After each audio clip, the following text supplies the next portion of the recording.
Welcome, everyone. Welcome to TYT. I'm Anna Kasparian, and joining us for today's show is DC Bureau Chief for The Intersect and TYT contributor, Ryan Grimm. Ryan, thank you so much for joining us. Last day of the Trump administration. Good to be here. I know. It's good to have you. And lots of, today's rundown is a little different from what we've experienced over the last 4 years, where it's mostly just terrible news. But we do have some positive news to share with the audience. I'm really glad that you're here to break it down with me. Before we get started, though, let me just make some programming notes, since you did mention that today is the last full day of Trump's presidency. Tomorrow, of course, President-elect Joe Biden will be inaugurated. He is our new president. So we're going to provide some live coverage of all the events surrounding that. And you can check us out on all of the platforms that you already watch us on. We'll begin coverage at 11 a.m. Eastern time, 8 a.m. Pacific. And we're going to have a fantastic panel of guests, including Cenk Uygur, John Iadarola, Frederick Joseph, Ida Rodriguez, and Dr. Richard Ritchie.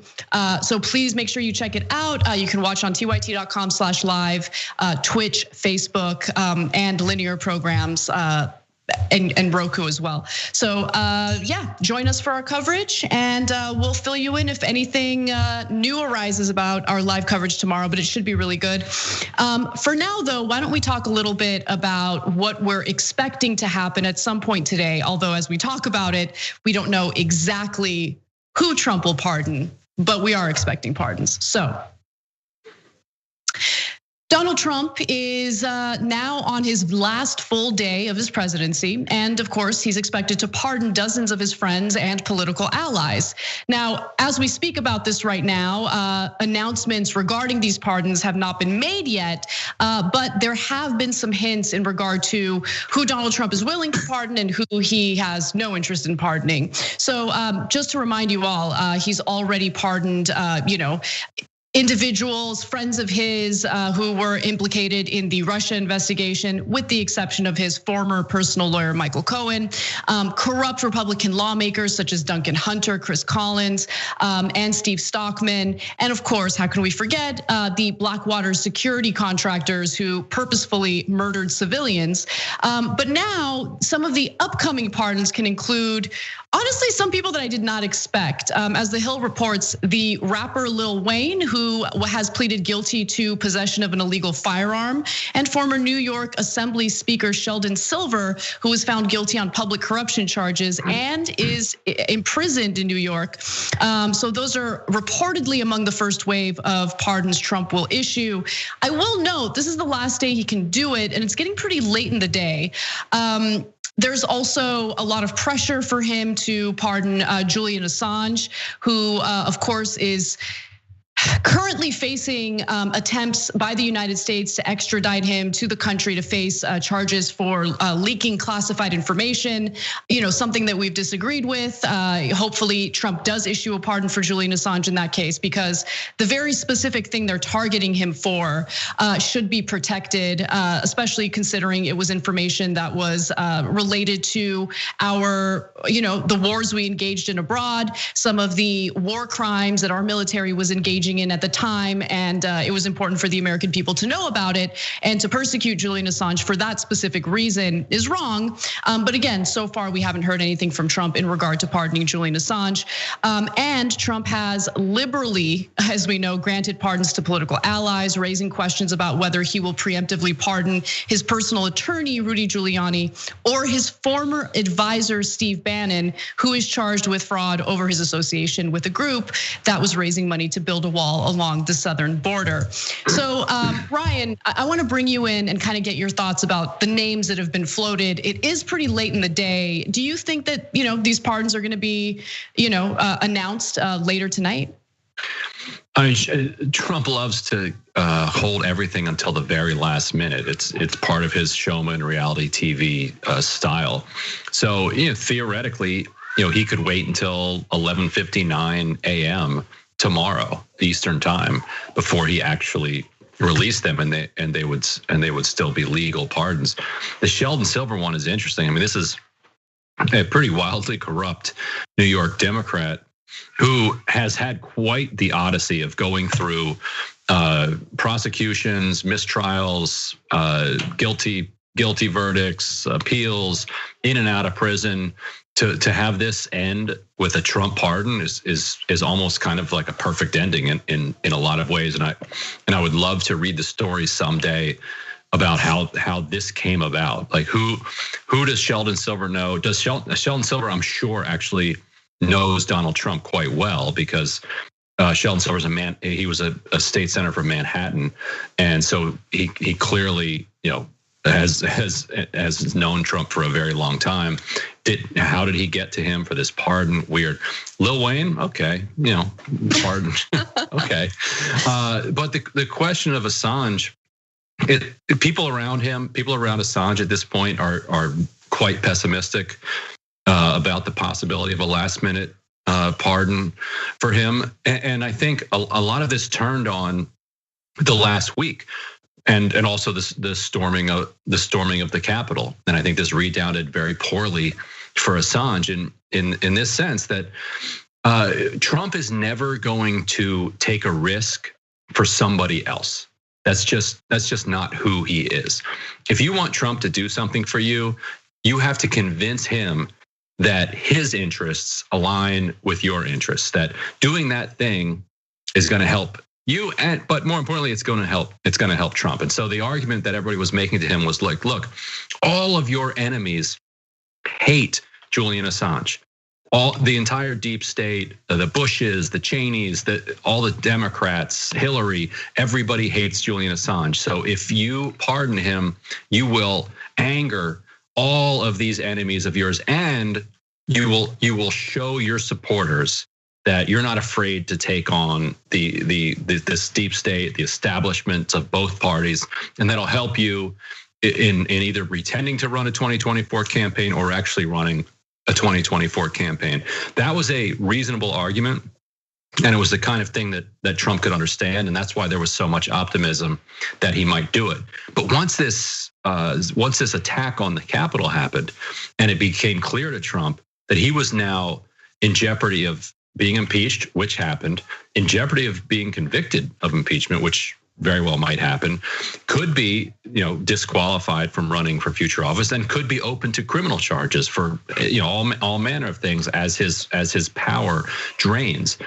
Now all of a sudden he's much less inclined to tick off those people who now hold his fate in his hands. So now Assange's supporters are relying on the courage of Donald Trump, and that's never a position that you want to be in. No, that's never a good idea. But I do love that you mentioned, the possibility of Trump being persuaded to avoid certain pardons because he's looking to the future. When I think of someone like Donald Trump, I don't really think of someone who's thinking ahead and planning ahead. But you're right in mentioning how self-interested he is. So if he does get convicted in the Senate based on the impeachment charges that the House has agreed to, well, he can't run again in 2024. And so he might be thinking about that. And we'll see if that persuades him in a direction that Julian Assange's supporters are hoping to avoid. But you also mentioned something that I think is really interesting, that he will never take risks for anyone else. However, others have taken tremendous risks on his behalf, namely Republican lawmakers who decided to go along with this narrative of widespread voter fraud, a narrative that consists of unfounded claims. There's no evidence of widespread voter fraud, but nonetheless, these Republican lawmakers went along with it. CNN's Caitlin Collins reported today that several Republicans alleged to have been involved in the rally that preceded the deadly riot have sought clemency from Trump, but after meeting with his legal advisors for hours on Saturday, the president isn't expected to pardon them. So, you have these lawmakers who went along with this sham, some of whom I think did so for their own political purposes. People like Senator Josh Hawley, who's trying to appeal to Trump's base, certainly. But it's just hilarious to me that they went along with Trump. They licked his boots as much as they possibly could. And then when Trump has an opportunity to, I guess, preemptively pardon them, he refuses to do so. And before I get your thoughts on that, Ryan, I do also want to go to a speech that Senate Majority Leader Mitch McConnell gave today in regard to naming names and placing blame on individuals who he believes provoked the violent riots that took place about 2 weeks ago. Let's watch. The mob was fed lies. They were provoked by the president and other powerful people. And they tried to use fear and violence to stop a specific proceeding of the first branch of the federal government, which they did not like. But we pressed on. We stood together and said an angry mob would not get veto power over the rule of law in our nation, not even for one night. We certified the people's choice for their 46th president. Tomorrow, President-elect Biden and Vice President-elect Harris will be sworn in. Now, I would have liked some of that strong language condemning Donald Trump's behavior prior to the last day of his term. But what Mitch McConnell did there was name Trump by name, which I think is important. Mm-hmm. But when he says by other powerful people, I mean, we all know who he's talking about. He's talking about Republican lawmakers who engaged in this and enabled Donald Trump in provoking this violent mob. But Trump's not planning on pardoning them. The question is, will Democrats actually push forward in trying to hold these Republican lawmakers accountable? What's so interesting about that McConnell speech is that it seems like he has finally decided that he has Trump and maybe the Trump movement at a place where it's weak enough that if he strikes at it now, that and do it serious and irreparable harm. Because McConnell has been in an interesting place where he he considers his number one enemies to be Democrats, and so if he'll align with whatever movement exists that will empower him to go for what he wants, which is basically tax cuts for the rich and expanding his own power and expanding Republican power. But as he was helping to empower that wing, that Trumpist wing of the Republican Party, he knew very well that he was taking a gamble. That it's the same gamble that people have made all over the world. Saudi Arabia made it 15, 20 years ago when they said, well, we're having a problem with these kind of extremists within our border. Let's kind of fund them outside of Saudi Arabia, and that should kind of solve the problem. But and John Boehner did the same thing with the Tea Party. Like, he saw the energy of the Tea Party. He said, well, let's stoke this. Let's see if we can harness this and see where it goes. And it's like whenever you do that, it's like the Sorcerer's Apprentice. It gets out of hand, and so it started to get out of hand for McConnell. But now maybe he's looking at this and thinking, this is my chance to actually, to get this animal back in the lab and to kill it once and for all. And so if he thinks that he can disqualify Trump from running in the future, and if he can teach a lesson to the Republicans who went along with him, then it might be in his political interest to do so. The question, though, facing him is, does he have the courage to do that? Because if he goes for it and fails, then he knows that he's going to suffer blowback like you've never seen before. Right. Yeah. I mean, I think that's a good point. But at the same time, there seems to be, when I compare someone like Mitch McConnell to Lindsey Graham, there seems to be this fearlessness with Mitch McConnell. And I'm not saying that because I admire him in any way. Please don't misunderstand. But I mention it because, he stands there, gives this speech, names Donald Trump by name, and he's unwavering when he has critique for Trump. He doesn't get intimidated by Trump's base the same way you see someone like Senator Lindsey Graham get intimidated. And maybe for good reason. We saw that video of Lindsey Graham being hounded and intimidated by Trump supporters in person while he was at an airport. So I'm sure that was a terrifying experience for him, but Mitch McConnell has done a better job in kind of striking this balance in criticizing Trump when things get pretty intense and extreme, while avoiding some of the ire coming from Trump supporters. I don't know. What do you think about that? Yeah, that's right. And partly I think that goes back to in 2014, McConnell got a very kind of Trump, proto-Trump like opponent in the primary, and he crushed the guy. And so that, and Bevin, who then became governor, was absolutely terrible governor, and was beaten by the Democrat Bashir, who's in office now.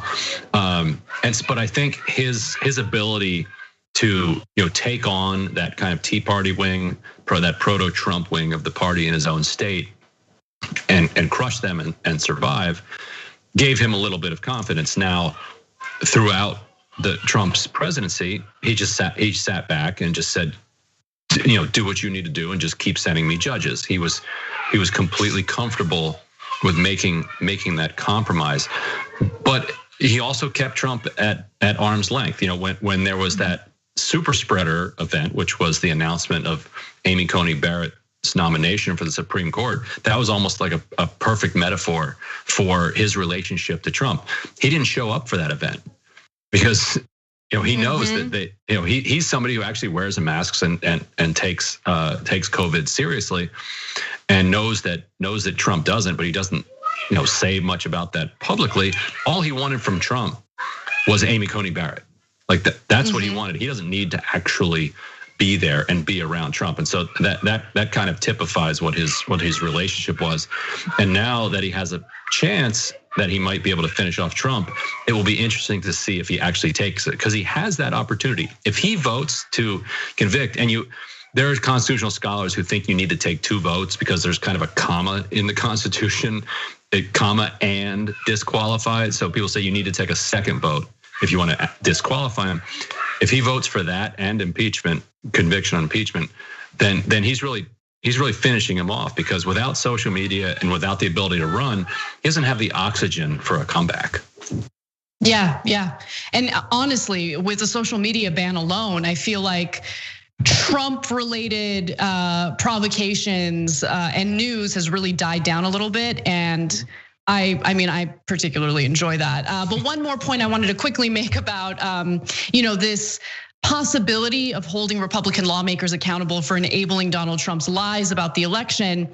We heard some strong language coming from Mitch McConnell. However, there is a Democrat in the Senate who does not want to pursue any type of investigation into these Republican lawmakers. Eric Wasson tweets that Senator Feinstein doesn't appear on board with punishing Senator Ted Cruz or Josh Hawley for a role in challenging Electoral College. And then he shares a quote by Senator Feinstein. I think the Senate is a place of freedom and people come here to speak their piece. I would really like her to resign. I think it's time. I think it's time to go. Right. This is not a helpful situation, having her serve as a senator right now. And it puts all of us in really uncomfortable situations when we have to even talk about this, because there has been reporting that has come out of her office from her close staffers that she has, and we all know people who have gone through dementia and have aged, who have good days and they have bad days, and on her bad days they say that she'll get frustrated because she's not following along with a briefing. She'll ask for a briefing that she just had an hour before. She doesn't have. She's not with it in the way that she was for her entire career as a politician. And constitutionally, she's entitled to continue to serve out her term, but it makes conversations like these so difficult, because we have to ask ourselves, does she know what Hawley and Cruz did? And if somebody said to her that they're suggesting expelling a member of the Senate for something that they said on the Senate floor, well, then of course she would say, no, I oppose that. I think this is that we come here to speak our piece, and we disagree, and that's how the Senate is. But does she know actually what she's saying? But we can't even say that she knows. I know, and you make such a great point about the difficulty in speaking candidly about the real issue, surrounding Senator Feinstein, her mental health. You don't want to come across as, mocking her or insulting her in any way, but her fitness matters and her ability to really decipher what's going on with these Republican lawmakers matters, especially in this case where you do have lawmakers provoking violent mobs throughout the country, not just what we experienced in the Capitol, but leading up to it, there were foiled right-wing terror plots in this country. There needs to be some accountability, and it's really, really depressing to see that kind of comment coming from a lawmaker who is very uncomfortable to critique, but I think the critiques are valid, and we're always going to be honest with you guys, regardless of how uncomfortable it might be to talk about these issues. But for now, why don't we take a break? And when we come back, we'll discuss some very positive news, especially for some climate activists who have fought aggressively to end the construction of the Keystone XL pipeline. Come right back. While the Young Turks, the rioters show is gonna be awesome. We're gonna help us over here. Drop it. We became the first ever daily online web television show. No, the Constitution is the very core of America. The fact that we don't spy on American citizens, that we get a warrant, that we go to a judge, that we have a procedure, that we have due process, that is America. On top of it, they go, why don't they just stay at their own schools? You gotta realize something. These schools suck. They want people to pull themselves up by their bootstraps.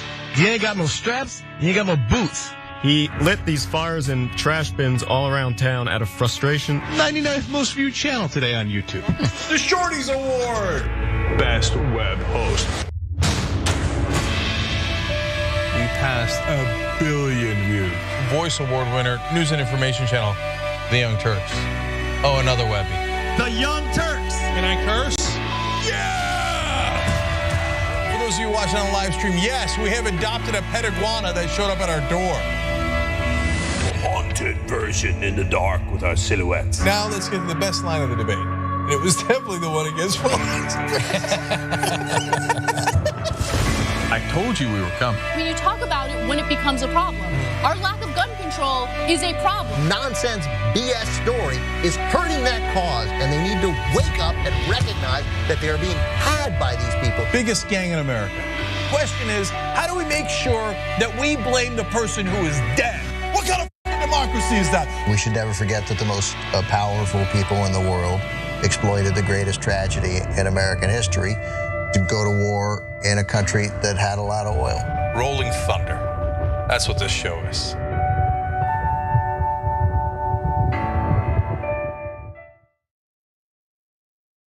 Never in my life did I think I would like to see a dictator. But if there's going to be one, I want it to be Trump. Tick-tock, tick-tock. Where's the line? We've crossed every line you can imagine. We are a socialist country. It's socialism for the rich. Tick-tock, tick-tock. You don't have to know the truth, just believe what they tell you. There is no bounds to their monstrous hypocrisy. Tick-tock. I think we're gonna win the Senate in 2020. And I think we're gonna have the House, and I think we're gonna have the presidency. Tick-tock. And in 2020, we're going to clean your clock, and we're gonna run you out of town, and we're gonna have an actual democracy in this country. November of 2020 could also be potentially the greatest day of our lives. Let us whisper of a dream.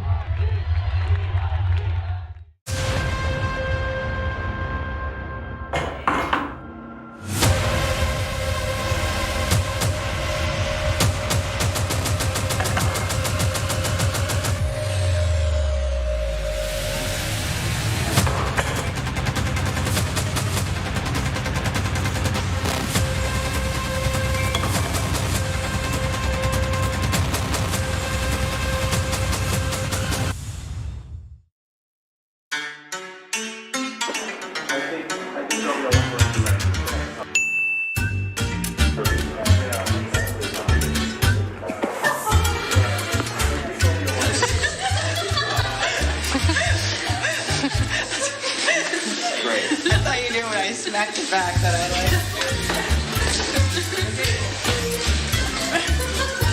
Say hi to the camera. I don't like this.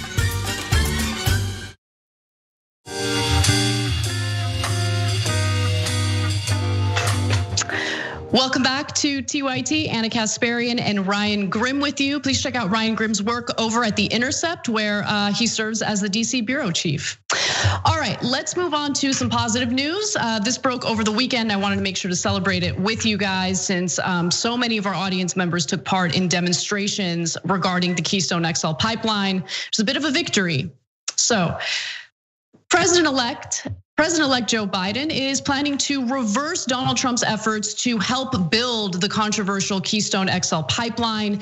This is actually part of several environmental actions Biden plans on taking to combat climate change, which of course is incredibly important. Let me also note that Deb Haaland, serving as his incoming Secretary for the Interior, could have had some influence on Biden in regard to indigenous communities and the need to do something about climate change, to do something bold about climate change. But this is really an issue that many people across the ideological spectrum really agreed on. You have ranchers and farmers, joining this coalition that also includes the indigenous community in order to oppose and fight back against the Keystone XL pipeline. And now it appears that they have won. So the pipeline, promoted by the oil and gas industry since it was first proposed about 15 years ago, has drawn opposition because it would carry tar sands from the boreal forests in northern Alberta,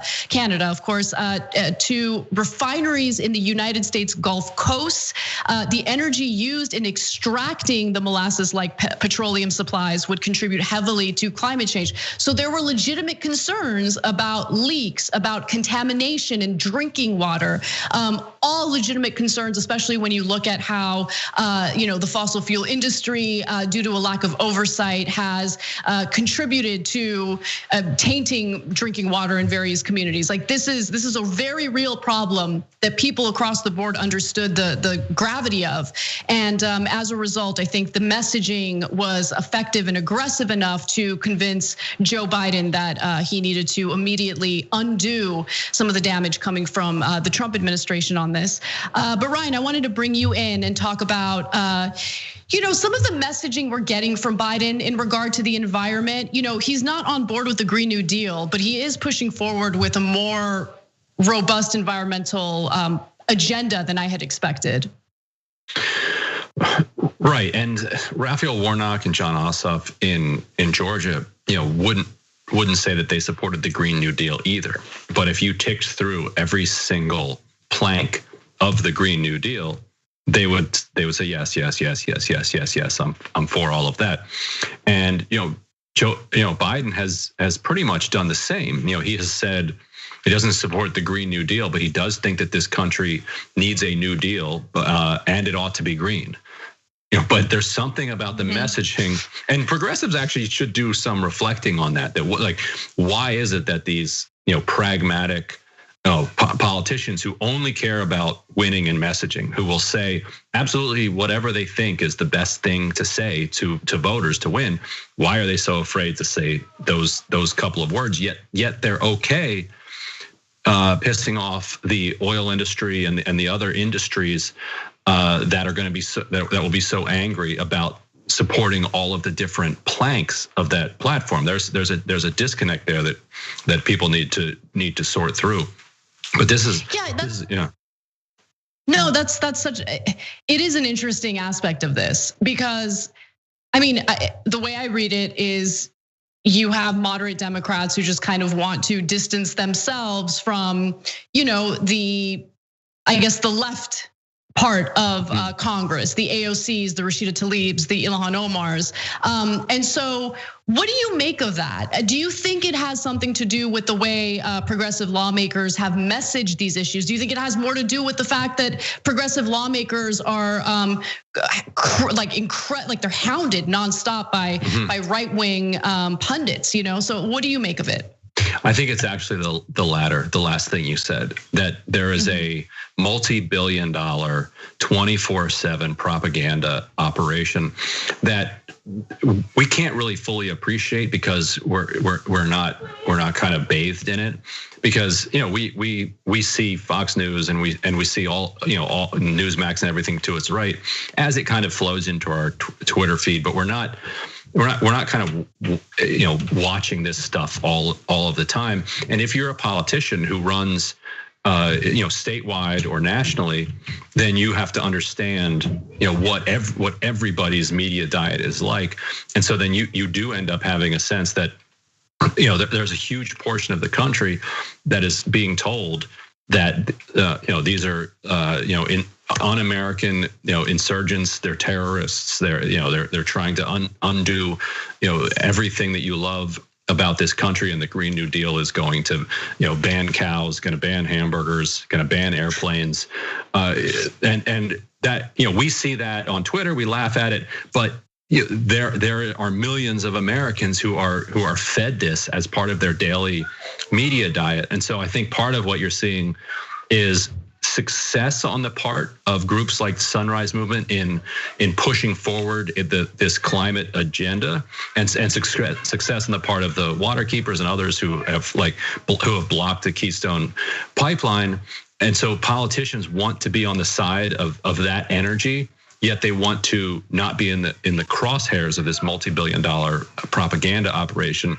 So they start avoiding words like Green New Deal, and they even, like Ossoff and Warnock, wouldn't say they were for Medicare for all, but they would say that they're for health care for everybody. Everybody should have, and they would say that you should have there should be a public plan that should be available to everybody. They would inch right up to it, but there's something about the words, and I think it's what you said that is related to this propaganda campaign and the money behind it. And it puts Democrats, particularly progressive Democrats, in a little bit of a pickle, because the online pressure to use certain rhetoric isn't going to go away, and the purity tests that have been incredibly toxic lately, I don't think are going to subside in any way. I think they're going to continue. And so if you have like Democratic lawmakers who are pretty supportive of robust policies that help provide solutions to climate change, that help provide affordability and availability to people who don't have health care, any progress they might be pushing for is going to be considered inadequate, selling out, not doing enough. These people are, frauds, whatever it is.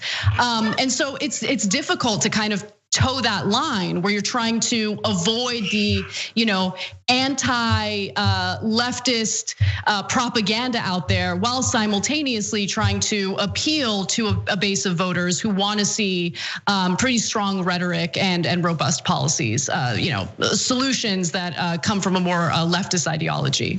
Yeah, it's an interesting and a tricky situation that we wound up in, because the impulse for these litmus tests comes from a very good place, because you have so many Democrats, establishment Democrats, who will claim to be progressive, but then when they actually have a chance to, when you put something on the floor, they don't end up voting for it, and they'll give you all sorts of excuses around this. So the solution was, okay, well, we're going to come up with these. You have to support a Green New Deal. You have to support Medicare for all. But as you started to get people into Congress that were able to elevate those issues into the national conversation, then you had the right wing say, this is something we can smear and distort. So then you get this feedback of centrist establishment Democrats saying, well, we actually support the elements of this, but we don't support the thing itself. And so what you have to do at this point is just judge people based on what they actually do. Nothing performative, doesn't matter in a lot of ways what they say, it's what they actually do. So if Joe Biden shuts down the Keystone XL pipeline, then you judge him on that, because that's what actually matters. What words he uses when he shuts it down, or if he doesn't shut it down, don't matter whatsoever. What does he do when it comes to direct aid to people? What does it do when it comes to expanding healthcare? He obviously he said he's against Medicare for all, but is he going to lower the Medicare age? Is he going to raise the eligibility up to say 25? Is he going to allow everybody who's unemployed to get into Medicare? If he does those things, then you judge him on that. And so because there's propaganda flying in so many different directions, you really have to pay much closer attention than you used to. And so labels don't quite cut it anymore. Yeah, no, I think that's a great point. Well, there are other executive orders that Biden's eyeing. So let's talk a little bit about that and why he seems to have changed course on the usage of executive orders, because he seemed to be resistant to the idea earlier. But now we're hearing that President-elect Joe Biden is planning to sign a pretty impressive number of executive orders after his inauguration this week that are, of course, meant to undo some of the damage of the Trump administration. So, the Washington Post mentioned that the day he takes office, Biden is planning to return the United States to the Paris Climate Accords and repeal the ban on US entry for citizens of some majority Muslim countries. So that's Trump's Muslim ban, which he implemented early on in his presidency. Biden will also sign an order extending nationwide restrictions on evictions and foreclosures and implement a mask mandate on federal property. Among the other things Biden pledged to accomplish on his first day was to restore federal workers' right to unionize and to issue new sweeping ethics standards that would apply to his administration. So far, so good. I mean, I'm pretty impressed with his willingness to sign those executive orders. I think it makes a lot of sense. I love the fact that, he gave a little, hat tip to unionized workers there. I mean, obviously this would specifically impact federal workers, but nonetheless, I think the message is clear. And I think that pro-union message is important. But I also love the fact that he seems to understand that in regard to this pandemic, he can do quite a bit unilaterally through executive orders to ensure that the average American is protected from getting evicted, for instance. And just to remind you all, about a month ago, I believe, I don't remember if it was you exactly, Ryan Green, but I do remember it was The Intercept that broke the story about how, Biden met with civil rights leaders, and during that meeting, he really pushed back aggressively against signing a bunch of executive orders and doing things unilaterally. Do you think he's changing course? A little bit, yeah. And that was my story, and what he said at the time was, he's okay doing executive orders, undoing what Trump has done, but he doesn't want to do executive orders that kind of advance his own agenda because the next president could come in and just do away with them, which doesn't make any sense, because Congress could come in and undo whatever laws you pass. So therefore we shouldn't pass any laws. I mean, and so I think that people have gotten to him, and I think that his advisors have gotten to him, and I think that his number one priority is to be, have a legacy as a great president. He has, since he was elected at the age of 30 to the Senate, he's wanted to be president. And the thing that he wants beyond being president is to be remembered as a great president. He talked a lot in the 70s and 80s about FDR and updating FDR for the kind of neoliberal era. Say, we still value everything that FDR has given to the country, but we need to be smarter about it, and we need to be better. And this was all him trying to cozy up with Reagan and trying to survive through this 30-year shift to the right that he went through. But somewhere in the recesses of his political instincts is that appreciation for FDR, for the New Deal. When he talks about his coming up in Scranton, when he talks about his love for the working person, that's what that's rooted in. And so if he's encouraged every step of the way, every time he moves in the right direction, that he senses that people are happy that he did that he's being rewarded politically for it, then he's going to take another step. And because he is a pure politician, since he was a child, basically he's been a politician, and a politician is going to keep moving forward as long as the wind is at his back. So if there's a good reaction to these executive orders, as there has been so far, there are a lot more executive orders that he can issue on, like you said, because of, not just because of the pandemic, because the unused power of the presidency. There's so much that he can do. And if he sees that actually doing things is good politically, then we could see him do a lot more.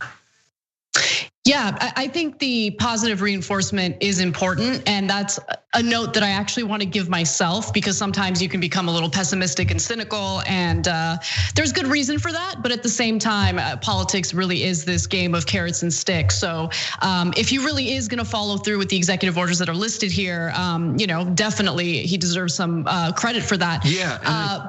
And I think we have to ask ourselves, what are we in this for? Like, are we in this to look savvy and to look cynical and look smart?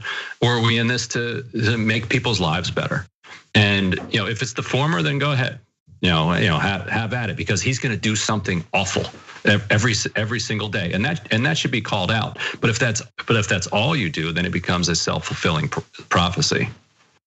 Yeah, exactly. That's such a great point. But this particular story makes me realize that maybe, perhaps, with enough organizing and with enough applied pressure, you can move him in a better direction when it comes to policy. And I mean, I would like to see him go further in regard to coronavirus relief. He has proposed a $1.9 trillion relief bill, which has all sorts of components that I think are fantastic, including unemployment benefits that would last through September. The amount would have been. It would be nice if the amount was back to $600 as opposed to $400 a week, which is in his new proposal. But nonetheless, it shows that he has, the ordinary American in mind as he's proposing this legislation.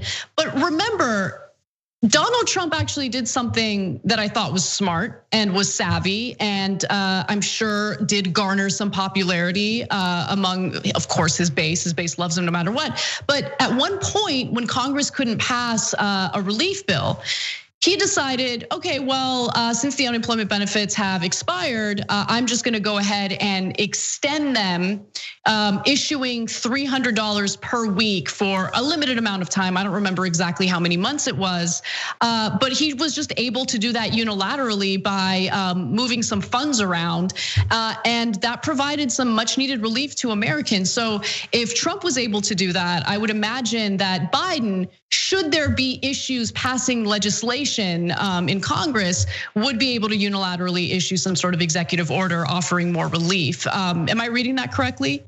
There's a lot that he could do. What he's going to have to be pushed to do it by people on the outside and by his advisors, and I think he'll be more likely to do it, if he feels like he's moving in the right direction, that he's, like I said, like that he's got the wind at his back.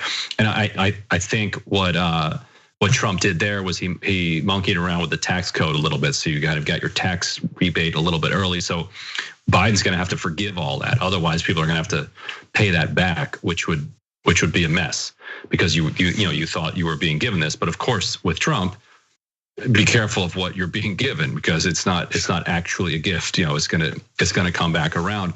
And I think people should push harder on his advisors, and Chuck Schumer and Pelosi should push harder on unilateral debt relief, student debt relief. If they can't get $50,000 through Congress, he can do $50,000. This idea that he has to trim it down to $10,000 or $5,000 is absurd.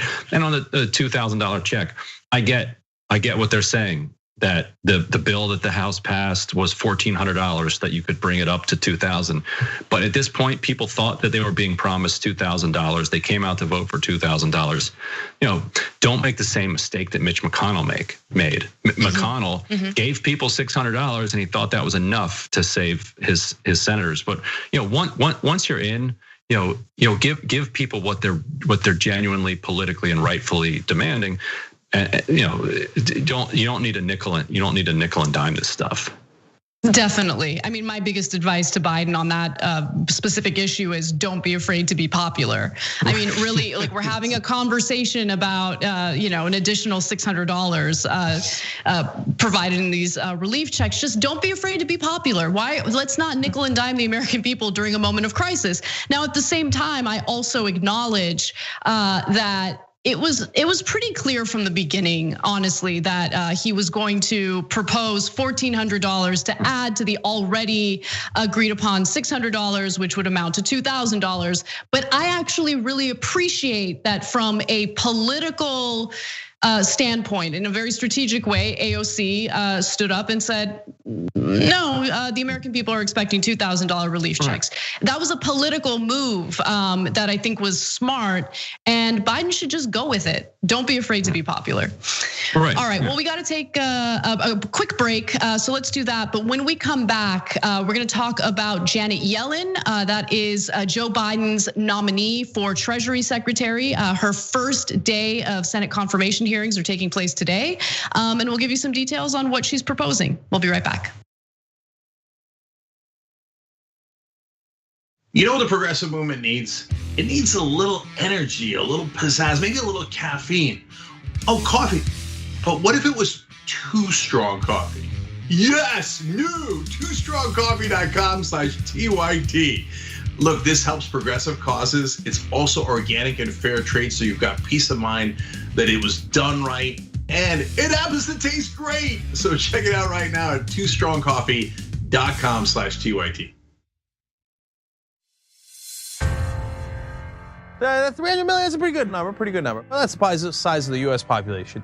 You know what our next target is? The size of the entire world. We just crossed 5 billion views on YouTube. I mean, imagine 10 years ago thinking one day. We looked at you like, are you nuts? Young Turks has just passed another milestone. 15 billion views. Damn.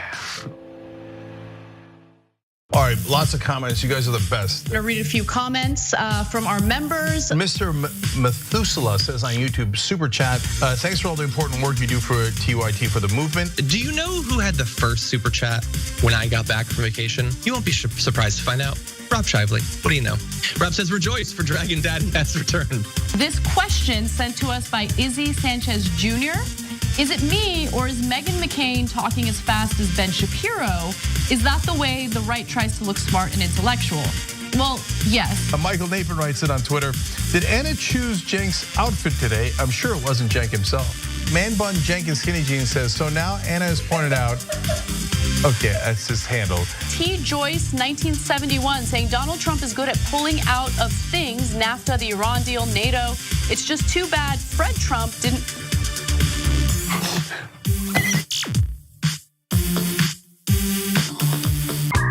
All right, let me do a little quick plug here. It's not even a plug, I'm bragging, okay? I'm bragging, watch me. We have a channel on YouTube, a whole channel devoted just to the Young Turks. It's badass, right? Wow, man. I can see the void. You guys are rock stars. Unbelievable, Senator Sanders. Welcome to Rebel Headquarters. Man, you guys are amazing. We gave you what you wanted. Okay. Speaking of shirts. I have a surprise. You reached a lot of people. You are the Young Turks. And we have spread that progressive message wide and far. Let's keep it going.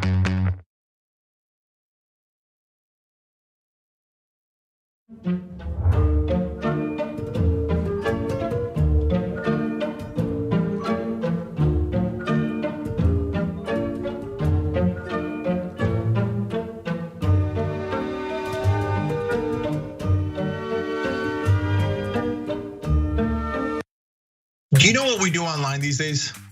Everything. You know that. You're watching the show online. You do your banking, credit cards, passwords, all online. So do you need to be safe? Of course! It's not an option. PureVPN helps protect you online, and they actually do it for up to 10 devices, which is great.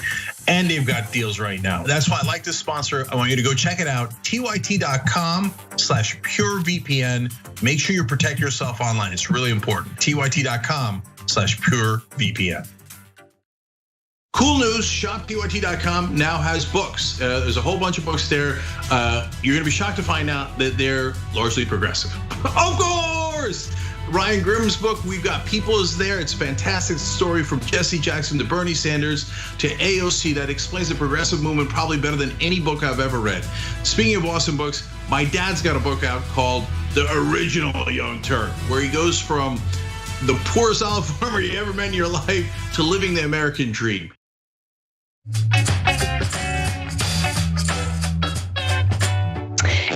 Welcome back to TYT. Anna and Ryan with you. Just want to remind you all that TYT will be doing live coverage of the inauguration all day tomorrow, January 20th, of course. And our coverage will begin at 11 a.m. Eastern time, 8 a.m. Wait, not 8 a.m. Yeah, 8 a.m. Pacific. Jesus. Okay, great. I don't know how to do math, I guess. But nonetheless, there you go. Make sure you check us out live at tyt.com/live. All right, moving on. Let's talk a little bit about some confirmation hearings that are taking place today. It's not, the top headline, but it's still important to know what's going on. So, Janet Yellen, that's President-elect Joe Biden's nominee for Treasury Secretary, appeared before the Senate Finance Committee this morning to make her case in order to get confirmed as Treasury Secretary. She will likely have to answer questions about millions of dollars she made through giving Wall Street speeches through the last 2 years.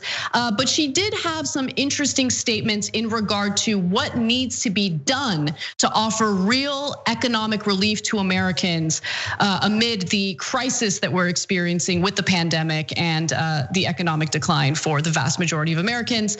Let's hear what she has to say. When economists look back on the pandemic, I expect they'll conclude that Congress's actions averted a lot of suffering.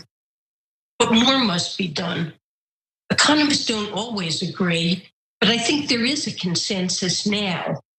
Without further action, we risk a longer, more painful recession now and longer-term scarring of the economy later. The damage has been sweeping. And as the president-elect said last Thursday, our response must be too. Over the next few months, we're going to need more aid. Neither the president-elect nor I proposed this relief package without an appreciation for the country's debt burden. But right now, with interest rates at historic lows, the smartest thing we can do is act big. In the long run, I believe the benefits will far outweigh the costs. So there you have it, Yellen mirroring some of the language that we've heard from Biden recently regarding deficit spending. Biden, who has typically been more of a deficit hawk, is now kind of moving away from that messaging to argue that we shouldn't be so concerned about deficit spending when it comes to providing relief to Americans, which of course they desperately need right now. And Yellen also mentions how the debt is concerning, but interest rates are at record lows. I have some strong feelings about interest rates being at record lows because I think that actually does create a problem for people who just want to save. There's really no incentive to save right now, and there's more of an incentive to borrow money. And I don't think that's necessarily the right way to go about it. But nonetheless, I think that's a different conversation for a different day. Ryan, I do want to bring you in and get your thoughts on Yellen's statements there. I'm concerned that she took $7.2 million giving speeches to Wall Street over the last 2 years, but her messaging there seems pretty sound. What do you think? And actually, let me pick up on that point that you made, because we do celebrate low interest rates all the time. Like that's like a universal thing pretty much across the spectrum. But you're right that there is a segment of the population that is hurt by that, and that is the elderly, who are relying on annuities or other kind of income-based payment to meet their daily needs. So maybe a creative solution to that could be that the government offers a limited higher interest rate place where people can save. You want to, up to a certain amount. Maybe it's $500,000 or whatever. Somebody can put into a retirement account. Where they're going to get guaranteed. Above and beyond Social Security, where they're going to get guaranteed a certain interest rate that rises with inflation. Because you're right that there is a small segment of society that does get hurt by these lower interest rates, although they also benefit by the overall benefit, the overall drive that low interest rates gives to the economy, which is what Yellen was pointing at. And she's in this interesting situation where she did an okay job as Fed chair the last time. Much better for the world probably that she got the position than Larry Summers, because who knows if Larry Summers would have just popped off his mouth at some inopportune moment and sparked some global financial crisis. You have no idea what crisis might have been averted by Yellen getting that job rather than Larry Summers. But she did at a couple of moments raise interest rates specifically to tighten the economy, to increase unemployment, because she thought that there were inflation risks on the horizon. The years after she did that, so she did that in 2016, and arguably Donald Trump won the presidency because of it. She did it again in after Trump was elected, and it certainly benefited Democrats in the midterm. So both sides kind of benefited. Her idea was there's no slack in the economy. Unemployment can't go any further, and so if you don't tighten the economy right now, then you're gonna have inflation. We need to do something about it. That was obviously wrong, because unemployment kept going down at that point, and that challenged all of the orthodox economic assumptions at the time. There were plenty of people and lay people like myself and others who were writing at the time, because you don't have to have an economics degree to understand that there are millions of people still unemployed that are looking for work, and if the economy gets stronger, those people are gonna find work. So she was out of touch with the real economy.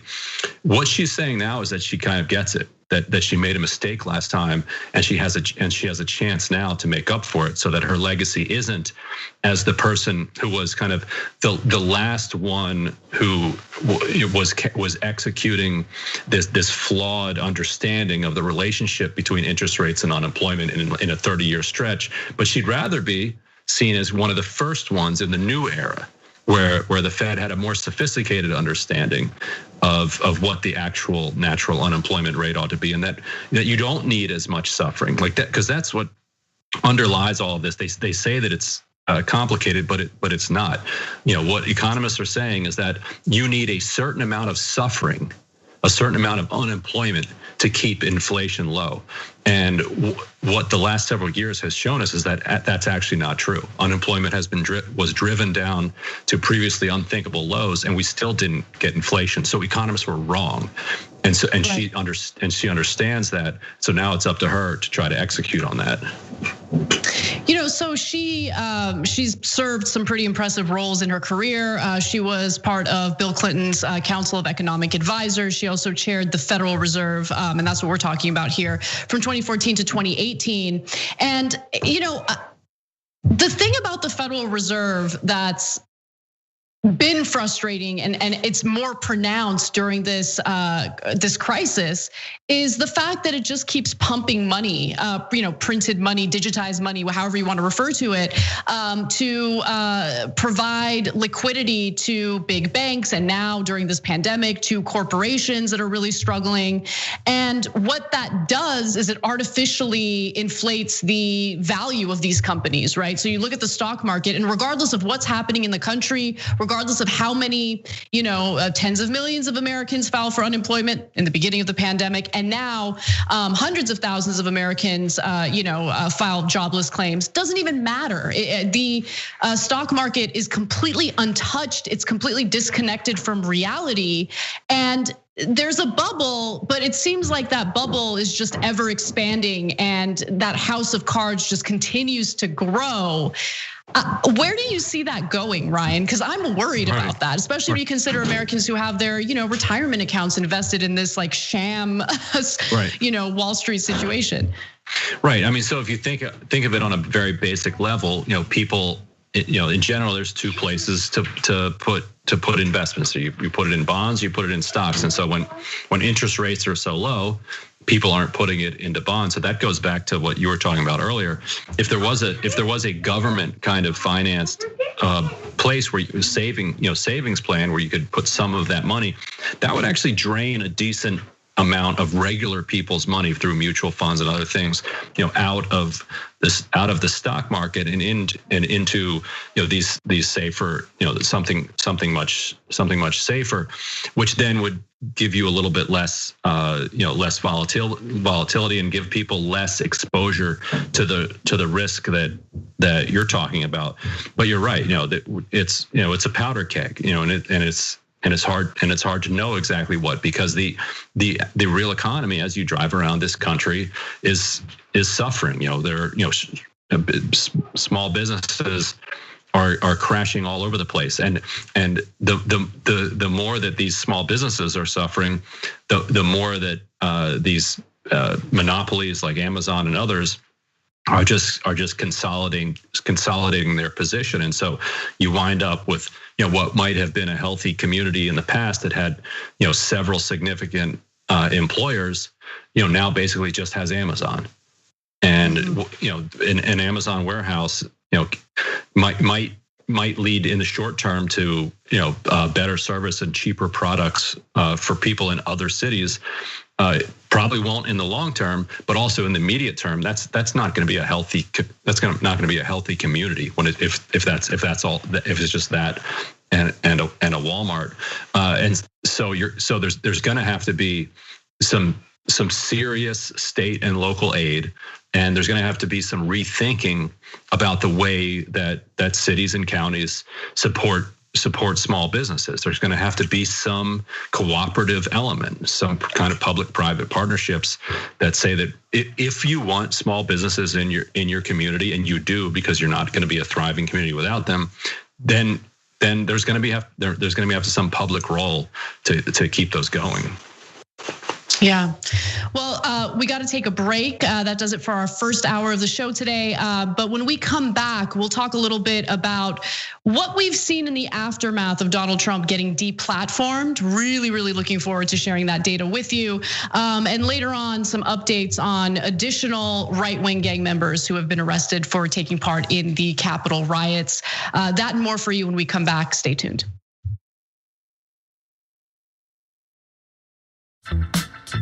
I went to Kentucky Fried Chicken when I first got my license, like 17 years old or 17, 18, whatever it was.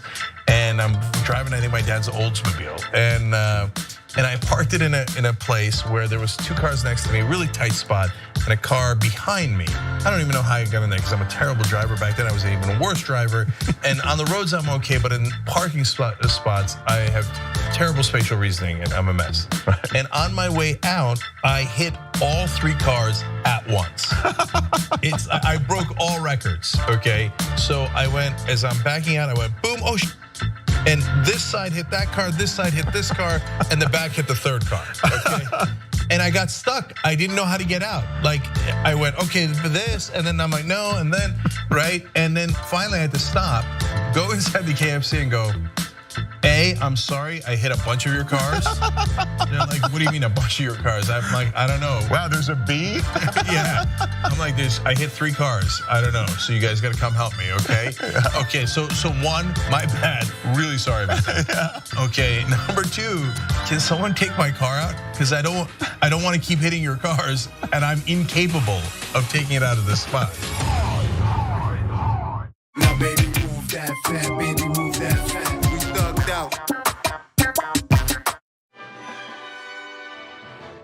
Hi, I'm Brett Ehrlich with Breaking News with Brett Ehrlich. This is Breaking News with Brett Ehrlich. Hi, Brett Ehrlich here. According to EPA head Scott Pruitt, climate change is not happening. He cited a meme on Facebook he saw. When pressed to back up this source, he said it must be accurate because the watermark said it was made by a scientist. So, your move, Truth.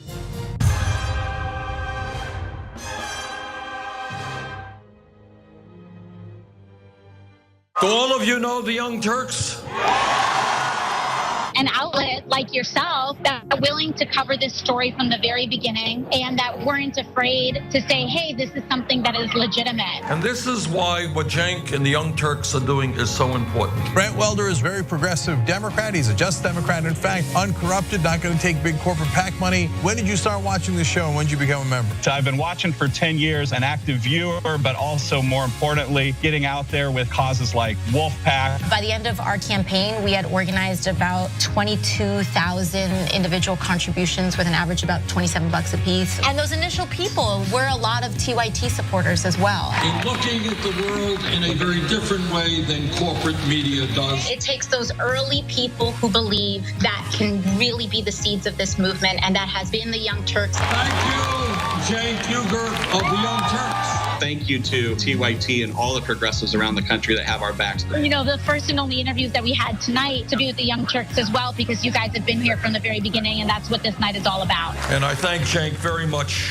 for the very good work that he does. Thank you so much for all in this together, and the people are so powerful, and we're gonna get it done. Thank you for your constant support. It's a pleasure to be with rebels. I like that.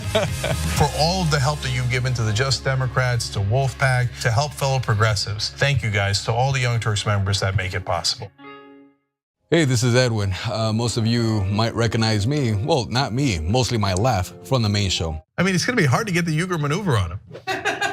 And today, my talent is Rubik's Cubes. You gotta forgive me, it's been at least 5 years since I competed. So that's why I'm actually going pretty slow. Watch this.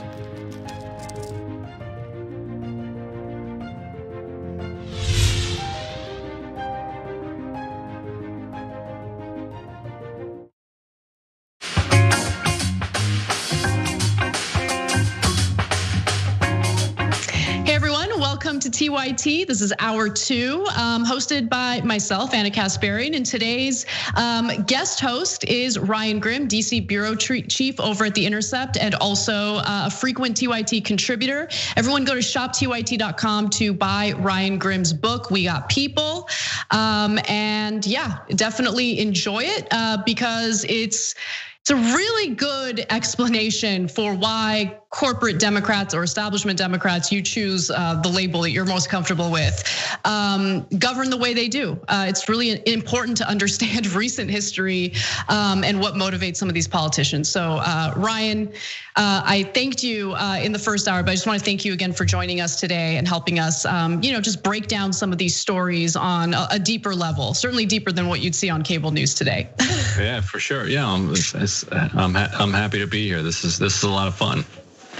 I love having you. Well, let's talk a little bit about something that's been controversial to say the least, and that's the deplatforming of Donald Trump from every major social media site, and what that led to in regard to misinformation. So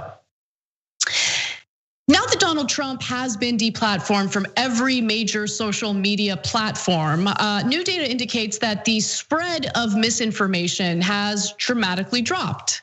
Now, of course, there's the issue of censorship. We'll get to that in a minute. I always make sure that we spend some time discussing that, but it's also important to acknowledge the fact that Donald Trump should have been deplatformed.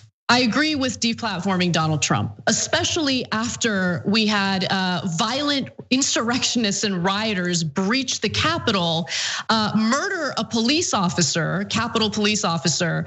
And of course, we also learned that 4 other people died in the middle of those riots. So Trump's provocations and spread of misinformation was an issue. And I'm glad that finally these social media sites took some action in that specific case. Now let's go to the data and learn a little bit about what happened after that. Online misinformation about election fraud plunged 73% after several social media sites suspended President Trump and key allies last week. This analysis was done by Signal Labs, in case you're wondering how we know this. Conversations, for instance, about election fraud dropped from 2.5 million mentions to 688,000 mentions across several social media sites in the week after Trump was banned from Twitter. And of course, Trump and his supporters have lost accounts on various social media platforms, including Facebook, Instagram, Snapchat, Twitch, Spotify, Shopify, and others. Facebook called Trump's suspension indefinite, but they have left open the possibility that his account could later be restored. Now, mentions of the hashtag Fight for Trump, which was widely deployed across Facebook, Instagram, Twitter, and other social media services in the week before the rally, dropped 95%. Hashtag Hold the Line and the term March for Trump also fell more than 95%. And aside from the analysis that was done by Signal Labs, Media Matters for America did their own analysis, and they found that the number of people clicking and sharing content from right-leaning political Facebook pages also fell substantially in the days after Facebook issued its temporary ban on Trump's account. Now, if you want a perfect example of why I think it was important for this to happen, I don't promote a lot of stuff on this show unless I really believe in it, and I think that it's information that can help you understand what's going on in the world, in our country. But The Daily, which is the podcast for the New York Times, had reporters speak to Trump supporters, people who were not at the Capitol riots, to ask them how they felt about it. And even the supporters who are against the violence and found it reprehensible and all of that, they're just completely convinced that the election was stolen from Donald Trump, that Joe Biden is not the rightful president-elect. That is an issue that continues to divide the country in incredibly dangerous ways. So take a listen to that podcast. I recommend it. But Ryan, I wanted to get some of your thoughts. I mean, I'm still sorting through, some of how I feel about this, and I wonder if some of I think I would bet that a significant amount of decline that they're pointing to is directly related to the fact that the insurrection failed so spectacularly. I mean, I think March for Trump, Fight for Trump, Stop the Steal, and claims about the election being stolen, would collapse in the face of this riot being beaten back. I don't think that they, expect. Some of them certainly expected they would be able to take over the Capitol. I think most of them thought there would be enough. They would be well enough guarded. Most secure building on the planet that they wouldn't get in. That they'd make a lot of noise. That their voice would be heard on the outside, but they wouldn't get in. Once they got in, and they saw the public reaction to that, it really set back everything that they were advocating for in such a tremendous way that I don't know if that alone accounts for all of it, but it is interesting that Media Matters found that right-wing sites also had a significant drop in traffic to them. My problem with this is more that it's treating a symptom rather than the disease, because if you leave the disease unchecked, then it's just going to create more symptoms, and you can't just constantly rely on the wisdom and the mercy of Mark Zuckerberg and Jack Dorsey to make the right decisions of which accounts to ban. And so you have to go deeper and say, well, what was it that set people against each other to begin with? And I think that where you can start is to say that these social media monopolies should not be able to profit by sicking people against each other. Their platforms and their profit margins are derived by making people angry. If you go on YouTube and you start out looking for a chicken soup recipe, pretty quickly you're watching a Jordan Peterson video, and that's by design, and it's designed that way because he makes people angry, and that whole content world makes people angry, and anger drives engagement. And you shouldn't be able to do that. Like that, if you want to have this monopoly platform, then the government should be able to regulate it in a way that says no. They were trying to figure out how to make a chicken soup. This should be quite simple. You don't need to feed them to a militia video.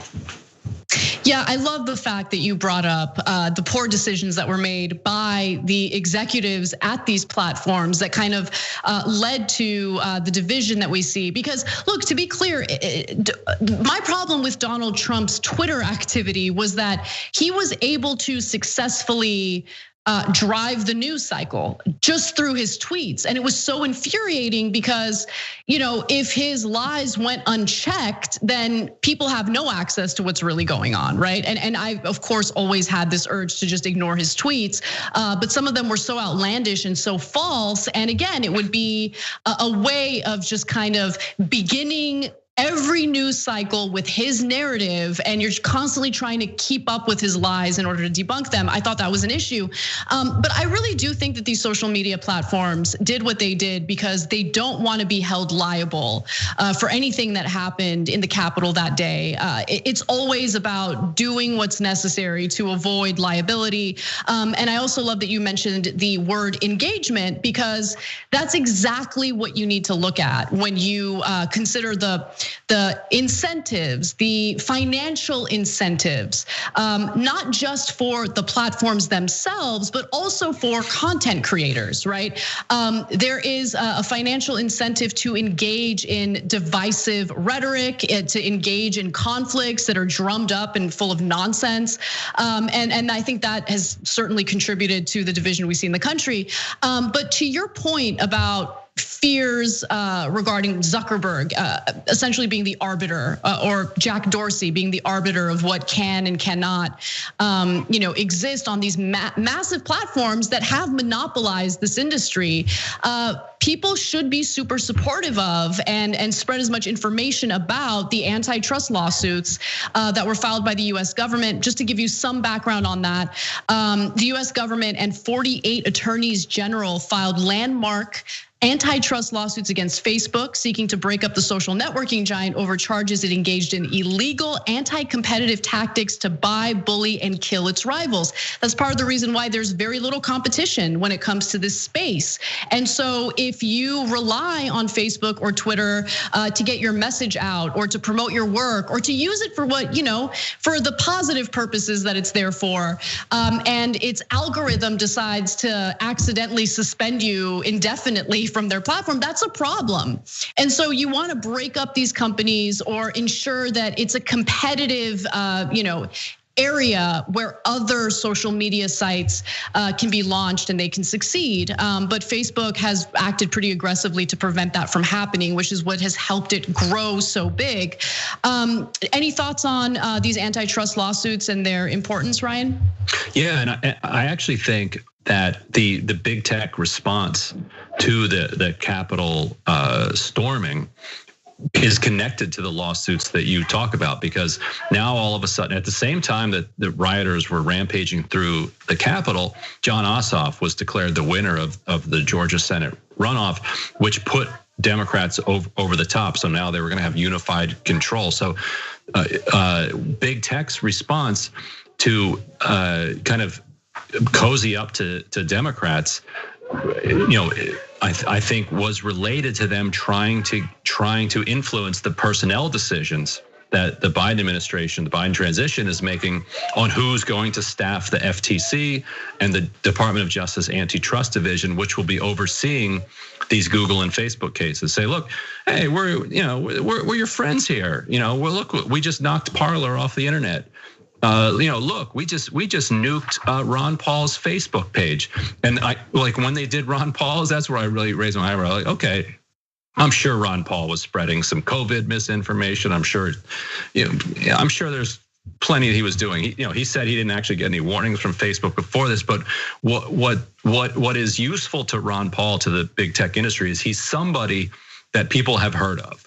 He's famous in political circles, but he's also pretty powerless. And so you nuke your rival, this upstart rival Parler, and then you nuke Ron Paul, and you say, look, we don't really need to be regulated. We're doing the best that we can here. We're on your side in this fight. So don't worry about us. But really, what they have made sure that the American tech industry hasn't really innovated in years. Like, what are the chances that the best social media network that the world is capable of producing is Facebook, and it was made in 2005. Yet that's the one we're going to be stuck with if it is able to continue to successfully buy and crush every rival that comes up. And so at a minimum, what these antitrust enforcers are saying is that you can't also own WhatsApp, can't also own Instagram, you can't also own these dozens of other startups that you bought up strictly for the purpose of killing them so that they don't create a better product. And like when Snapchat came up, they immediately figure out ways to just crush Snapchat. And so if the social media experience is going to give us what we got on January 6th, then that alone is argument that there ought to be more competition in the space to see if we can get something that doesn't make us all so miserable. Yeah, I totally agree with you on that. And just a funny update to Facebook's response to the antitrust lawsuits. They proposed to create and prop up a competitor to their company, which I thought was hilarious. I mean, no one's falling for that. But Mark Zuckerberg, the cojones on that guy for proposing that. It's just hilarious. Anyway, but we gotta take a break. I'm gonna read some of your comments if you're watching us online during our social break. For everyone else, stay tuned because when we come back, we'll talk about how the FBI is investigating someone who possibly stole Nancy Pelosi's laptop for nefarious foreign purposes. We'll be back with that story and more.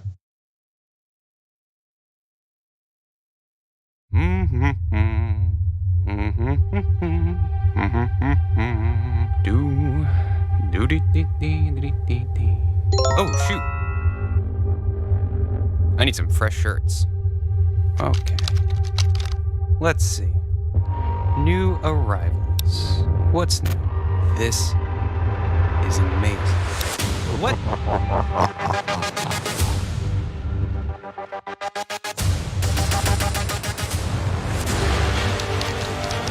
Thank you, user. I have now injected my code into Shop2YT. Proceeds from this shirt will benefit me directly.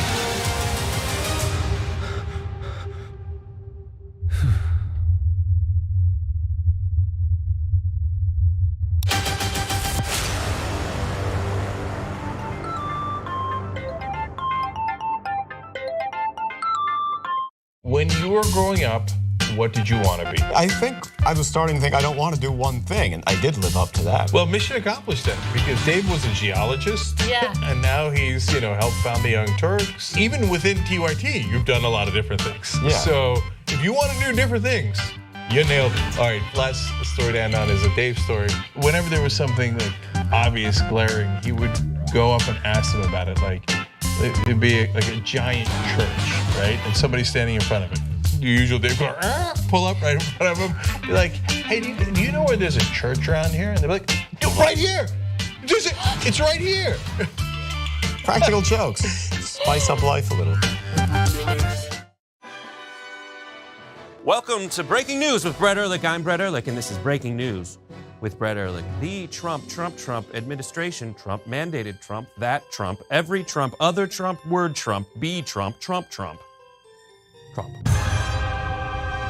Our generation actually has a voice to say who we want. For the first time ever, we are the biggest voting bloc in America. One of the people we've been talking about for months and months will be the president of the United States for the next 4 years. And for a lot of us, this is the first time that we're ever going to vote. Do you have any idea how much of a difference 4 years makes? The action that we take right now doesn't just affect us right now. Discussion is important, but words aren't the only thing. You have to take action. So that we can actually affect real change instead of just talking about it. Get out there and take a part in making a difference. Every voice really does matter, whether young or old, especially young people. Get out there and vote, damn it. Now, more than ever, we can make a change. I'm gonna vote because I want this country to be different. I don't want the older generation to decide our future. I want to make this world a better place for my son. You can make change. Vote IRL. Vote IRL. Vote IRL. Vote IRL. Vote Earl. Vote in real life. Vote IRL.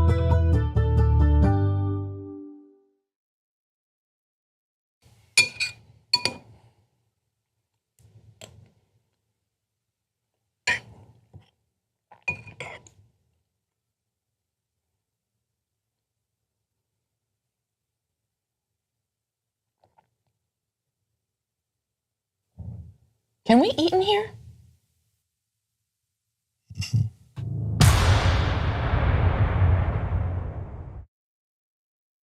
Joe Crowley is congressman from New York. He's very powerful, arguably one of the top Democrats in the House. But there's someone finally challenging him, Alexandria Ocasio-Cortez. The election is today. If she wins, David beats Goliath. Alexandria Ocasio-Cortez has defeated Joe Crowley. You made that happen. You're David. You just beat Goliath tonight. 2018 is a warm-up act. Wait till you get a load of 2020.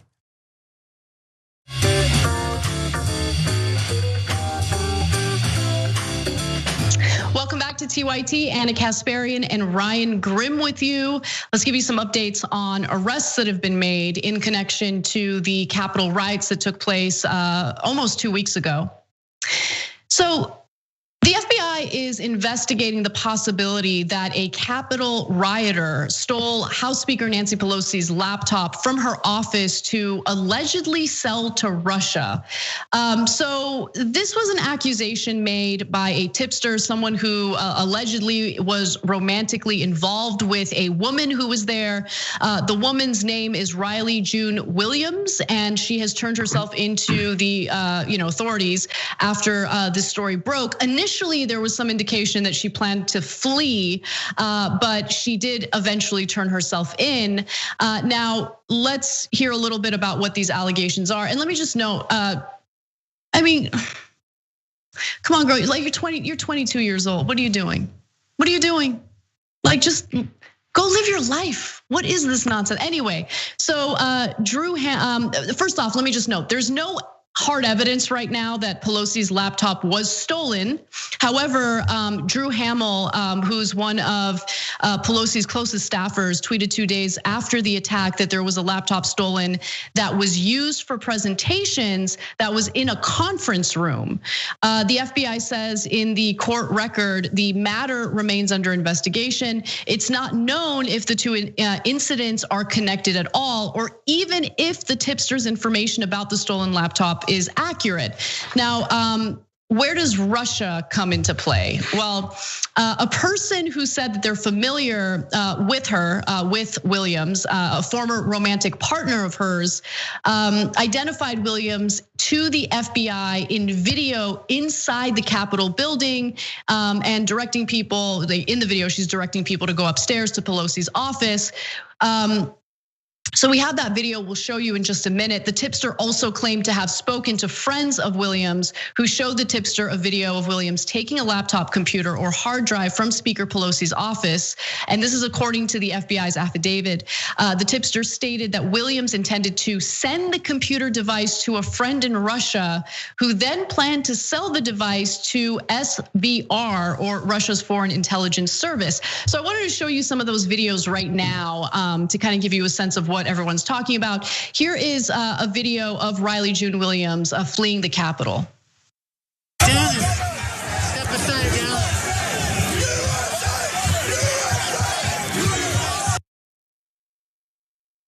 Okay, so I might show that video again just to give the audience a warning of what to look for. But there's a woman that you can see kind of like standing on top of something, and she's kind of taking some steps down, and that's the woman that we're talking about here. She's wearing the brown jacket with the zebra print tote bag.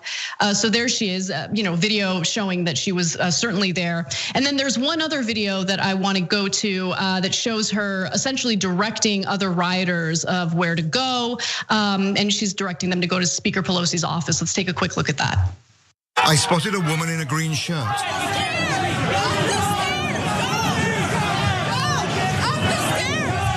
Disciplined, focused, with a sense of urgency. Directing people up a staircase.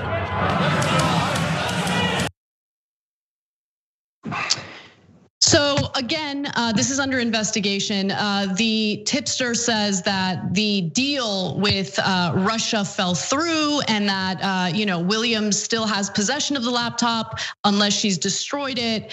And I got to be honest with you, Ryan, this story is really strange to me. Like there's something about it that I can't really put my finger on it, but I just have this gut feeling that there's something off about this story. I don't know, I wanted to get your thoughts on it. It feels kind of Coen Brothers-esque. I've actually, known Drew Hamill a very long time. I started covering Congress in 2005, and he was with Pelosi then.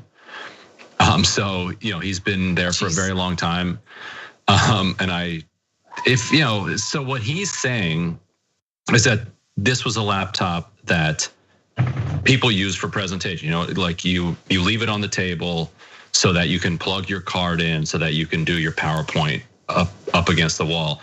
And by going up the stairs there, that is, if I'm seeing the video right, that's not kind of Pelosi's, that wouldn't be where Pelosi would be keeping a laptop that had like top secret information on it. If Pelosi even has something like that, which I kind of doubt, because that might be how a lot of normal professional people operate, but that's not exactly how the Speaker of the House operates.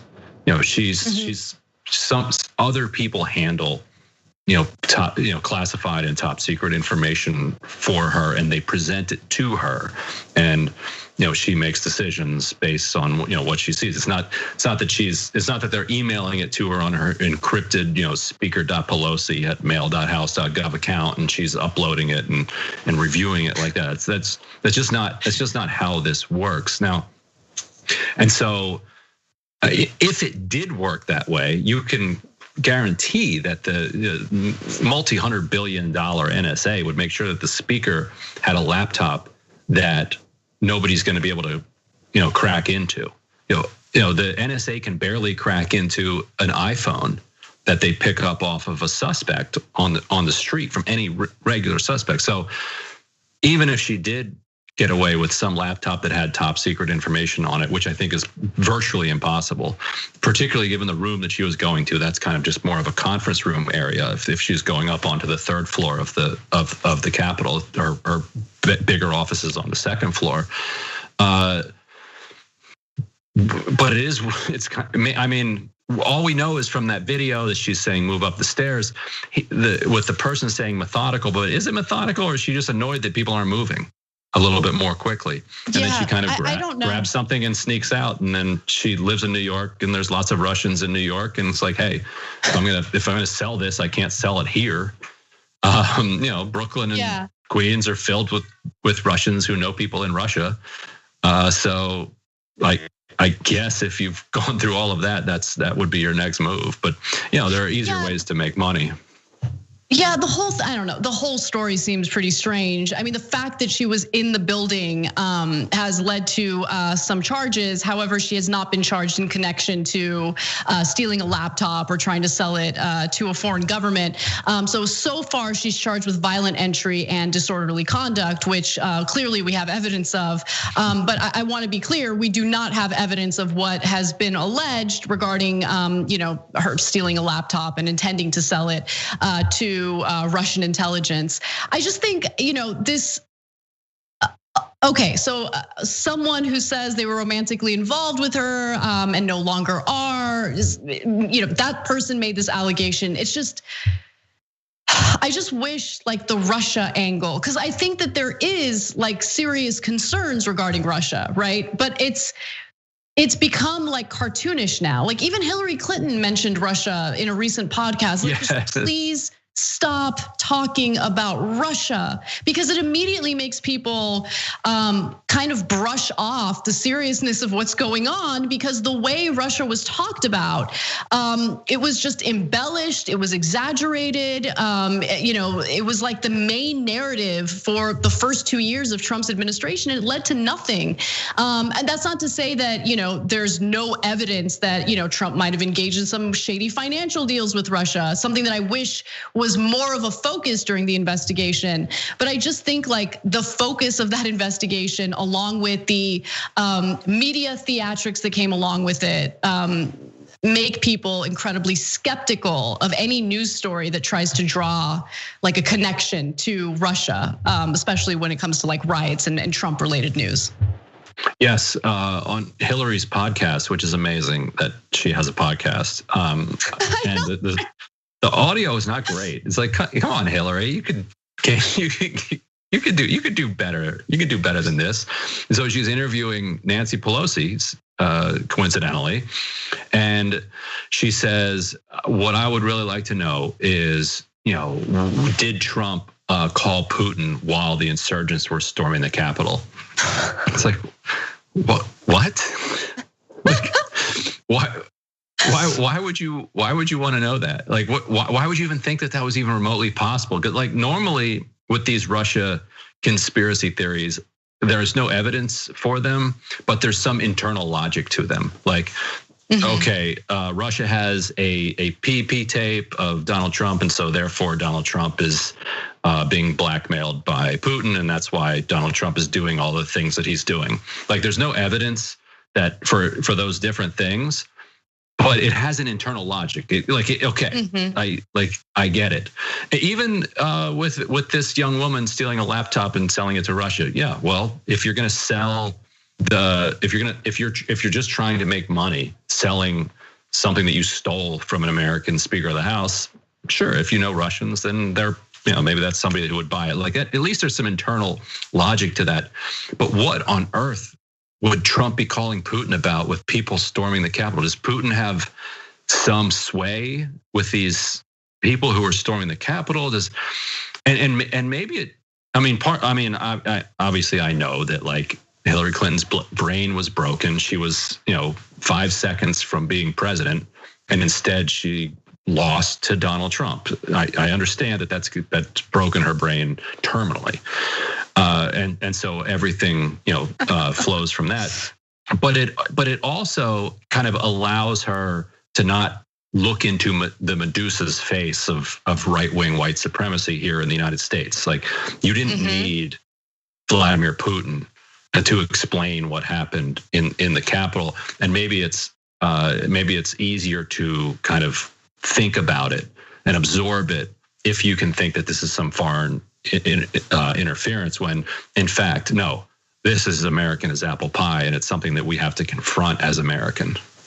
Absolutely, I think that's probably the best point because it distracts from very real problems that we have in our country. This is us. There's no question. This is us. And Trump didn't need to take marching orders from Putin. Trump is a very self-interested person who has an interest, in some regards, a vested interest in staying in power. And so he didn't need any type of influence from any foreign actor to do what he did in provoking the riots that took place in the Capitol. But real quick, I do want to reset to talk about the Ted Cruz angle of this, because we have some new video of what was happening inside the Capitol building. And some of the statements made by the rioters are interesting to say the least. So as the Capitol rioters were vandalizing the Capitol building and looking through documents and potentially sensitive material, they mentioned certain Republican lawmakers and how they would feel about their actions. Now let's take a quick look at what they had to say. This is new video that was released over the weekend and talk about what could happen moving forward when it comes to these Republican lawmakers. We are war, okay? You have to understand it's an IO war. We can't lose the IO war. We're better than that. Yeah. It's information operation.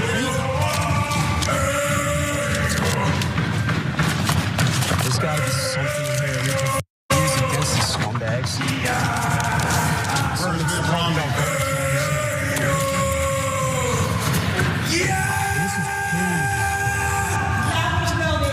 Don't fuck with he's a good one. Him and Lawler or whatever. I think Cruz would want us to do this, so yeah, absolutely. I think we're good. Okay, I think Cruz would want us to do this. So they're mentioning specific Republican lawmakers there, specifically Ted Cruz. I want to give the photographer who was photographing the QAnon shaman a lot of credit for keeping his composure as that lunatic was screaming at the top of his lungs. But Ryan, I wanted to get your take on some of the footage that's being released. There's a lot of footage that's being looked through by the FBI, but Ted Cruz, he's certainly engaged in enabling Donald Trump's lies and deceptions about the election, and that provoked these riots. He did, and he had an opportunity. After they cleared the Capitol, there was still blood drying outside the speaker's lobby where the woman trying to get into the House floor was shot and killed. There was still glass everywhere. It was quite. You could still sense that what had happened in the moments before. That was an opportunity that several senators and members of the House availed themselves of to back off of what they had been doing before, to say, you know what, Democrats in 2017, they objected to Trump's electoral college certification. They did their political stunt. We moved on from it. We were going to do a stunt and move on from it, but whoa, we do not support what just happened, and we condemn this in the strongest possible terms. We withdraw our objections. Joe Biden and Kamala Harris are going to be sworn in on January 20th. That was a path that was available to them. Some Senate Republicans took it. Ted Cruz did not. He decided to continue to push forward. Josh Hawley continued to push forward. That was the moment where they could have gotten this unity that they say that they're pining for.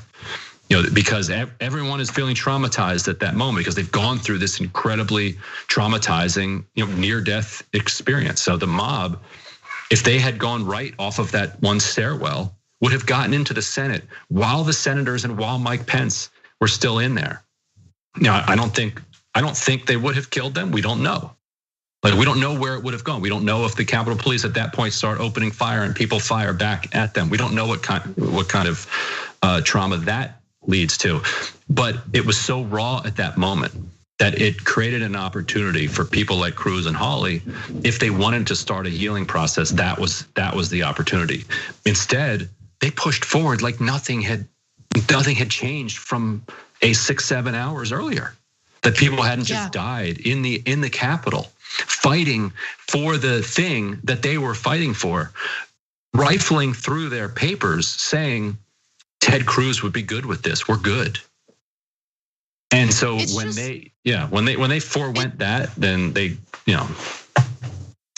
It's just so shameful. And, Ted Cruz is especially embarrassing, given all of the insults that Trump threw in his direction, during the 2016 Republican primary, referring to his dad as a serial murderer, referring to his wife as ugly. And, he ended up serving as one of Trump's top bootlickers throughout his presidency.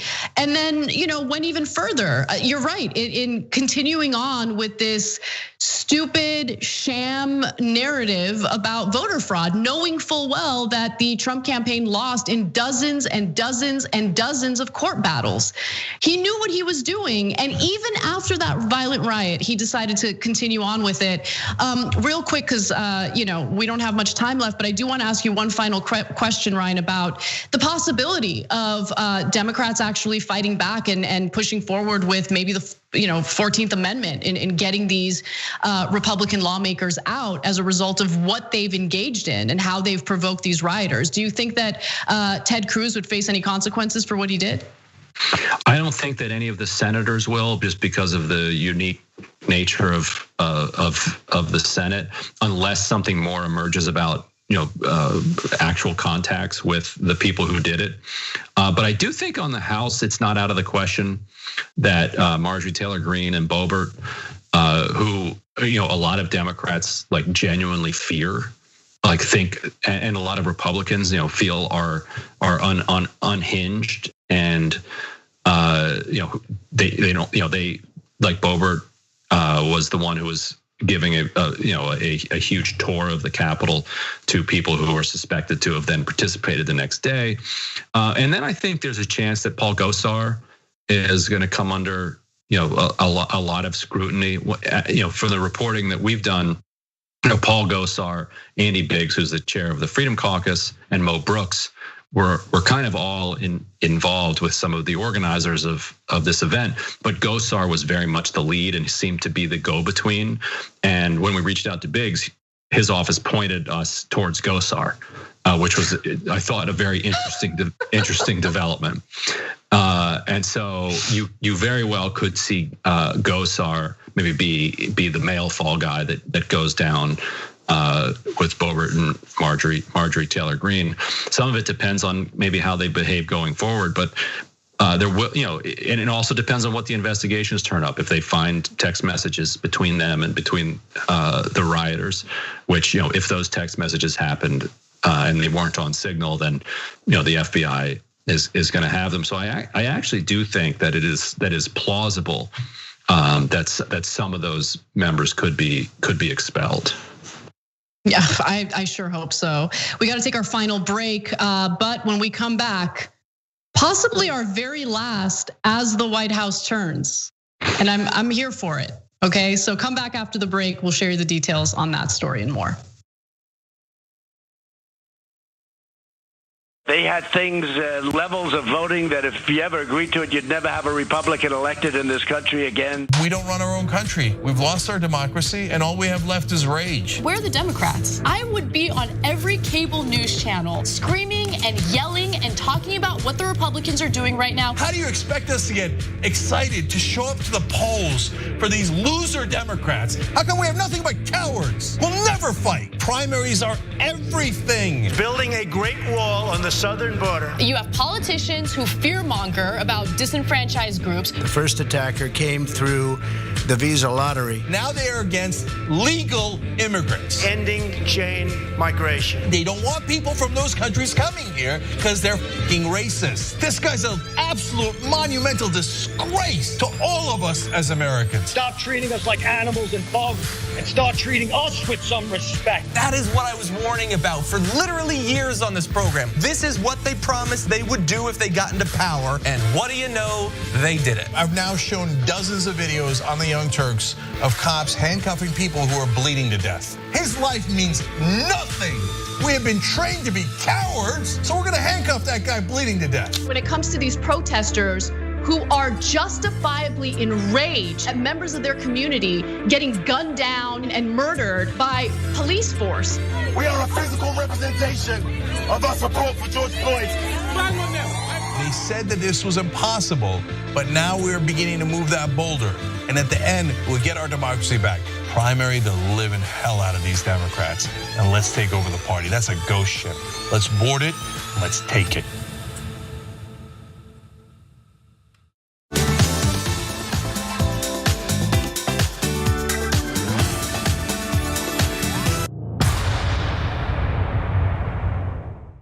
Welcome back, everyone, to another episode of The Damage Report, another week of the news. I am John Idarola, and we've got a doozy of a show for you. My God, is DC up its own ass today. We have put someone into power in our country who is so crazy, they have finally out-crazied North Korea. The US is the only country in the world that isn't part of the Paris Climate Accord. Yesterday, Donald Trump did exactly what he told us. He pulled the US out of the Iran nuclear accord. So we need to see snuff videos of how you're killing people on the streets in order for you to believe us that this has been a problem. We need to change things. I was gonna say we've been dealing with the issue of lead poisoning in this country, but that would imply that we're really doing something. We have an issue with lead poisoning and it continues. So 60 people are now dead. Some of them grandmothers, many of them children. The silence of politicians on both sides of the aisle. Just about only Bernie Sanders, maybe Tulsi Gabbard, and a few others have actually been critical of what happened there.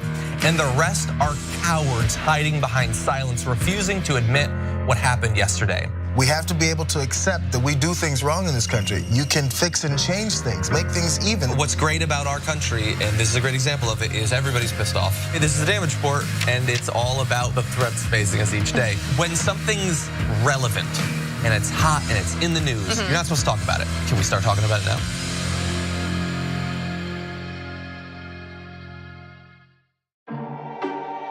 I often think about the terror that my grandmother was under till she was 8 or 9 years old, and how horrific that experience must have been in this state of discomfort for the benefit of other people. People will still treat you like you're the problem. That's what we mean when we say living well black. We're just trying to live our best life. We're trying to be the best that we can be, and we're frustrated and tired of people treating us like we're criminals.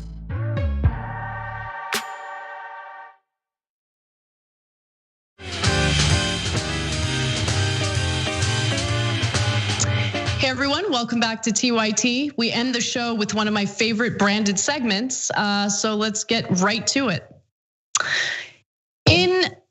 In the final days of Donald Trump's presidency, we're learning more about his relationship and falling out with former Attorney General William Barr. So Axios is reporting that William Barr and Donald Trump certainly do not like each other. There's been quite a bit of drama behind the scenes, which of course bubbled over to the public's view.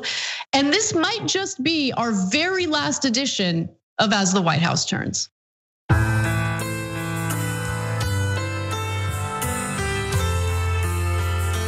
Some very big mistakes. I asked for his resignation. I'm disappointed in the Attorney General.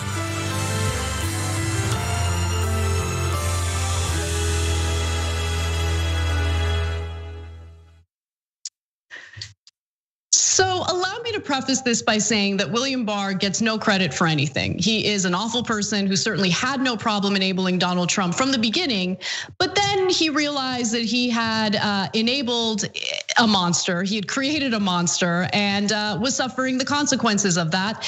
And for former Attorney General William Barr, who has since stepped down as Attorney General, the last straw for him was when Trump kept repeating unfounded claims of widespread voter fraud. In fact, Axios reports that Trump had angrily at one point dragged Barr in to explain himself after seeing a breaking AP story all over Twitter with the headline, quote, "Disputing Trump, Barr says no widespread election fraud." But Barr was not backing down, Axios says. The president's theories about a stolen election, Barr told Trump, were BS. The Attorney General threw in a warning that the new legal team Trump was betting his future on was clownish. So Ryan, talk to me. What do you think about this? I don't want to rehab William Barr's reputation, right, but yeah. Well, I mean, it should have been, the final piece of evidence that Trump's supporters needed, that Bill Barr wasn't willing to go along with this. Barr did more than any attorney general, ever in the modern era to try to insulate his president from liability for anything that he had done, to try to expand his power, to defend him on every front. In fact, he even tried to get the Justice Department to defend Trump in some of his personal cases, which the federal courts eventually didn't allow. But he tried it. Bill Barr has had this extremely kind of extremist view of presidential power in the United States, and given the chance to be Attorney General again, tried to put into place this almost monarchic view that he has of how much power the executive ought to have. So he tried to do everything he could for Trump. But at some point he's like, look, no, this is too far. And yet Trump's supporters still stuck with him. Yeah, and for me, this is less about Trump supporters and more about William Barr and whether or not at this stage in his life, he's had an incredibly important awakening regarding our system of government and why we have these co-equal branches that are supposed to serve as checks and balances, right? Like he wanted to really solidify and increase the power of the executive branch. And I know what I'm about to ask you can only lead to a speculative answer, but do you think that maybe he's had a little bit of a change of heart in that regard? I highly doubt it, because I think support of a monarchy, support of an autocrat is an entirely coherent ideology.